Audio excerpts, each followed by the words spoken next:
Hello and welcome to some more Star Citizen with a roadmap update that is very environments and planetary focused, a confirmation for orbiting planets, and everything's gone a bit green as well with this year's Stella Fortuna Green Day sale, which we have more information on now. So the Stella Fortuna event or sale is now live. There are various ships on sale that include the Fortuna Green skin, which is also available separately. The 600i Touring and Exploration, the 400i, and the Mercury Starrunner are all available with green skins and available as ships to buy. We also have the 100 and 300 series from Origin being highlighted and shown and available to purchase, but no green skins for them. The 890 Jump was on sale, but is already sold out. It was a limited sale. However, time of recording, there are still some Fortuna Legends packs available in Warbond and Store Credit flavors, which include the Constellation Phoenix, the Zarova, the P-72, and Cyclone MT, all with green skins. They're all ships that were sold previously at Stella Fortuna, so sort of bear that in mind. All those skins are available in-game now as well, so if you purchase anything, bam, you can fly around with it, and it's green. They're sort of forest green, but other than that, they're the same as the ships that they're attached to. They remain unchanged, those ships. The internals aren't green, it's just the externals. There is a Toast the Stars screenshot contest as well, with Cloud Imperium wanting you to celebrate Stella Fortuna in-game with your friends. Have a drink, party, and then take a picture of that and post it on one of the Spectrum submission threads or on Twitter or Instagram with the hashtag StellaFortuna2952. There are prizes of various green vehicles, a 600i, 400i, and a Cyclone MT, all up for grabs. Now, I want to talk about the roadmap updates here, and I'm going to read a lot of it as it's written by Cloud Imperium, because they sort of have been tweaking some of the teams, and it's important for how their sort of game is being developed and how features are potentially going to be coming to us in the future. So, similar to the combining of the live mission content team and the modular location team last year to create the EU Sandbox 1 team, another change is being made and a new team is being added to the progress tracker. Historically, content produced by Star Citizen location teams has been comprised of environmental art and level design disciplines. This has changed as of August last year, adding the mission design discipline as well as additional support from the AI content team to the locations pipeline. They will be working together with level design and art to bring spaces to life with moment-to-moment gameplay. So what's changing? Well, they're adding the Planet Content team to these disciplines. The Planet Content team is now being merged with the EU Sandbox Team 2, and that team has been added as part of the Upstream teams. An Upstream team basically is a team that is going to be producing a core feature, while downstream teams are responsive to that content once it's been locked in and had some work done to it. So you'd have VFX as a downstream team finishing off work that upstream teams have been doing on salvage, for example, to actually finish off and do all the last bits for that before it's put into the game. There's a lot going on with the Planetary Tech team and features associated with Planetary Tech. A higher priority has been placed on the continuing work of internal tools that allow for quicker generation of planetary terrain, foliage, bodies of water, and more.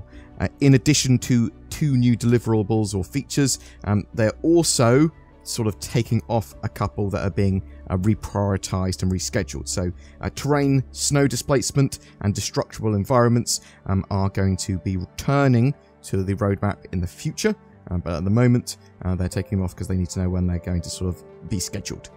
So we do have 2 new things though. Foliage shader, creating the ability to replace the most current vegetation assets, materials with the foliage shader versions as needed. These will both improve the general quality of foliage and vegetation, as well as allow for variation between seasons and climate conditions. Work is expected to wrap up on that, or at least currently planned work, in May 2022. The ocean shader improvements is another feature they're working on, so this is reworking the ocean shader to more physically accurately represent refraction and reflection with energy conservation, unifying the feature set with other water shaders and balancing performance between orbital and close-up situations. Work for this is expected to wrap up in November of this year.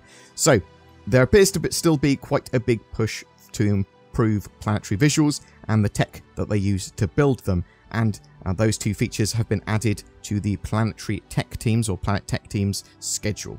So very much looking forward to what they are going to be building out with that. And in regards to vegetation and seasons, there was actually a dev response from Figwig, CIG, who was talking about this on Reddit, and I'll read what he said. In regard to vegetation and seasons and planetary seasons and stuff, people have asked if this is going to be dynamic, and are planets going to orbit? The plan is indeed for planets to orbit. They could actually orbit right now if it weren't for a few tooling factors and the star map. And the star map's obviously an issue. In addition, the seasons are planned to be a dynamic shift, yes, but we're far enough away from the end goal that I'm not promising anything at this stage. The fundamental purpose of the foliage shader we're working on is to support a smooth change between seasons in a natural way. That sounds awesome. I think we're going to have some amazingly good looking planetary tech at CitizenCon this year. Hopefully this is going to see the roadmap or road to Pyro this year actually lead to Pyro this year as well. Maybe. They're certainly building all the elements out. They're certainly improving other tech that's associated with just generally getting planets looking better. There is always the worry that Cloud Imperium are constantly adding new features, new tech, and they're working on improving stuff so much that features that we want in the game get delayed constantly, but I do think they're actually pushing forward with both new features and improving the tech and the game and getting it in a much more finalized state. But I am interested to know what you think on that. Star Citizen has such a massive scope, but I am impressed with what I see. Anyway, what do you think? Are you excited for the further evolution of planetary tech? Do you want planets that orbit, or are you scratching your head at the game already?